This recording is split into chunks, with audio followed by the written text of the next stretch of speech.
ជំរាបសួរបងប្អូនប្រជាកសិករទាំងអស់គ្នាហើយឆ្នាំនេះគឺខ្សត់ទឹកភ្លៀងហើយបងប្អូនឥឡូវនេះខែ8ខ្វះប្រហែលថ្ងៃទៀតទេគឺចូលខែ8ហើយស្រូវនៅតាមតំបន់ខ្លះក៏រាំងងាប់អស់ខ្លះក៏ព្រុសម្ដងទៀតខ្លះក៏រងចាំទឹកភ្លៀងបានដូចជាទីនេះក្តីជាក់ស្ដែងគឺអត់មានទឹកទេហើយក៏ទឹកភ្លៀងបាន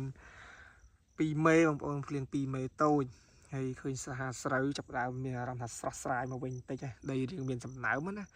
កាលពីប្រហែលសប្តាហ៍មុនគ្នានឹងក្រៀមស្វិតអស់ដល់ពេលឥឡូវឃើញថាស្រស់ស្រាយហើយយើងមើលគល់ស្រូវក៏រៀងរង្វើលស្រូវនេះរង្វើលបងប្អូនដល់ពេលរង្វើលវារៀងគល់ធំដើមរឿងធំណាហើយអត់មានទឹកទេបងប្អូនជាក់ស្ដែងដល់ពេលអត់មានទឹកបញ្ហាកសិកម្មចឹងគឺប្រឈមច្រើនប្រឈមនឹងបាត់បង់ទិន្នផលហើយស្រូវងាប់ស្មៅដុះច្រើនគ្រប់ទីកន្លែងបងប្អូនឆ្នាំនេះដោយសារឥទ្ធិពលអ៊ីឡាណូស្អីគេនោះ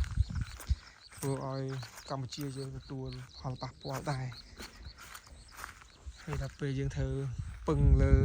មេឃចេះពិបាកបងប្អូនឃើញមានស្មៅមានអីឡើងតគួនស្រូវនេះប្រភេទស្រូវវស្សាបើសិនជាមានទឹកដិតដល់គឺល្អបងប្អូនស្រូវវស្សាយើងធ្វើបានផលច្រើនអាច5-6 តោនឯដែរដល់ពេលដែលយើងធ្វើរំពឹងទឹកភ្លៀងចេះវាអត់បានផលច្រើនទេបាន2 តោនជាង3 តោនឯអស់បងប្អូនហើយស្រូវនេះយើងព្រោះមើលកន្លែងនេះអីដីស្ងួតពិបាកធ្វើស្រែបងប្អូនអើយឃើញថាឆ្នាំនេះស្រូវថ្លៃចុះហើយយើងឃើញថាស្មៅវាអត់សូវដុះដែរបងប្អូនដោយសារយើងភ្ជួរព្រោះទៅវាអត់មានភ្លៀងអត់មានភ្លៀងទេយើងព្រោះដីសើមព្រោះដីសើមនៅពេលព្រោះដីសើមវាដុះមកស្មៅក៏វាអត់សូវមានដែរវាមានដែរមានមកតាមក្រោយស្មៅស្រូវវស្សាមិនអីទេយើងធ្លាក់ភ្លៀងមកមានទឹកយើងបាញ់ថ្នាំតិចតួចយើងរស់ទៅក៏វាបាត់បង់ស្មៅទៅតាមនឹងដែរជាក់ស្ដែងនេះបងប្អូនឃើញហើយអត់មានទឹកទេស្រែខែនេះហើយអត់មានទឹកទៀតរំពឹងអីចង់ធ្វើមហាត់ឲ្យបានប្រមាណតោនចេញរួចដោយសារតែប្រព័ន្ធទឹកការគ្រប់គ្រងដីស្មើការគ្រប់គ្រងទឹកបានយើងអាចធ្វើបានទិន្នផលច្រើនហើយបើយើងធ្វើរំពឹងទៅលើទឹកភ្លៀងចេះបានតាមបានទប់ទល់ហើយស្រូវសម្រាប់ហូបទេបងប្អូនអើយ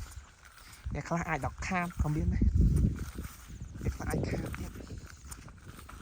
ប៉ុន្តែស្រូវប៉ុណ្ណេះមិនអីទេបងប្អូនបើខ្ទង់កក្កដាខែ8អីមានទឹកក៏អត់អីដែរស្រូវនេះវាអត់ងាប់ដល់អស់ទេដោយសារវាមានភ្លៀងបាន2មេឲ្យដីសើមមិនដែរវារស់បានយូរទៀតដែរបង្កើនការរស់ទៀតដែរបាទហើយវីដេអូនេះអត់មានអីច្រើនទេបងប្អូនគ្រាន់តែចែករំលែកនៅទិដ្ឋភាពវាលស្រែនៅក្នុងតំបន់គេហៅខេត្តបាត់ដំបងយើងណាហើយតំបន់ខ្លះងាប់អស់ហើយបងប្អូននេះនៅខាងស្រុកកំណន់ណានៅស្រុកផ្សេងងាប់បដាខ្លោចមិនមែនបានស្រូវប៉ុណ្ណេះទេអរគុណសម្រាប់ការតាមដានវីដេអូមួយនេះហើយនឹងជួបគ្នាវីដេអូបន្តទៀតបងប្អូន